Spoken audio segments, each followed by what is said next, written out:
You must be taught by the Spirit within you or you will remain without knowledge. But it can only become active if you live a life of love.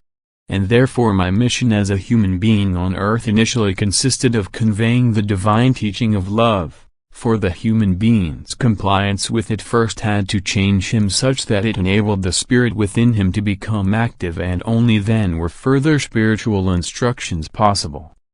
However, at the time of my life on earth people had so much diverged from love that they had to be informed time and again and in ever greater detail of the consequences of their heartlessness, and the commandment of love had to be constantly preached to them, and I was only able to initiate a few into profound knowledge. Yet it would not have been wise on my part to impart this knowledge to people in general, because without love it remains dead knowledge without a result. And therefore it was my will that my disciples' transcripts were preserved in such a form that they indeed lack profound knowledge but nevertheless contain the teaching of love, and anyone who follows it will also penetrate into deeper knowledge if he seriously desires it.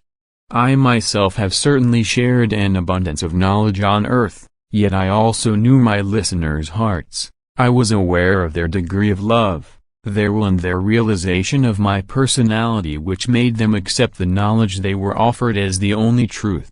I also instructed my disciples, and through pouring out my Spirit after my ascension I enabled them to impart to their fellow human beings the same information they received through the Spirit, and thus people who were brought the gospel by my disciples were well taken care of. But since a life of love is always a prerequisite in order to understand profound spiritual knowledge and derive the blessing from it, the commandment of love was intended to be passed on to future generations and was therefore written down by my disciples on my instructions, so that it would be preserved as I had taught it on earth.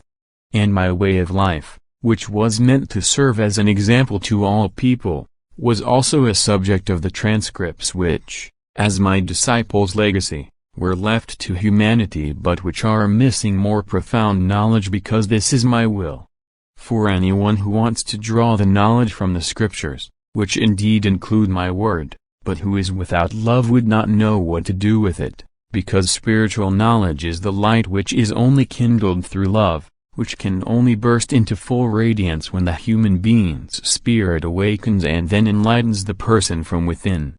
Academically imparted knowledge is only valuable if it can be examined and assimilated in order to become intellectual property, but this is only ever possible with the Spirit's assistance, which therefore makes love indispensable.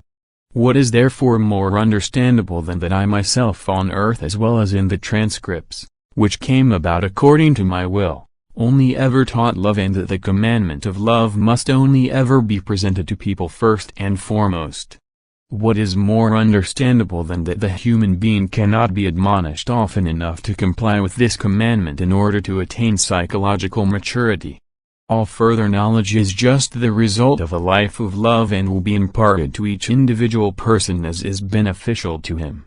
For as soon as his spirit has become active he can receive unlimited knowledge, since the degree of wisdom he wants is determined by himself. And then he will no longer need to accept it from books but it will be offered to him directly from the spiritual kingdom, which, however, can only be understood by a person who has awakened the Spirit within himself through complying with my commandment of love, which will never be comprehensible to those who live without love and try to gain their knowledge from books.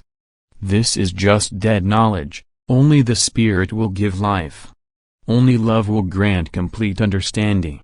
Amen.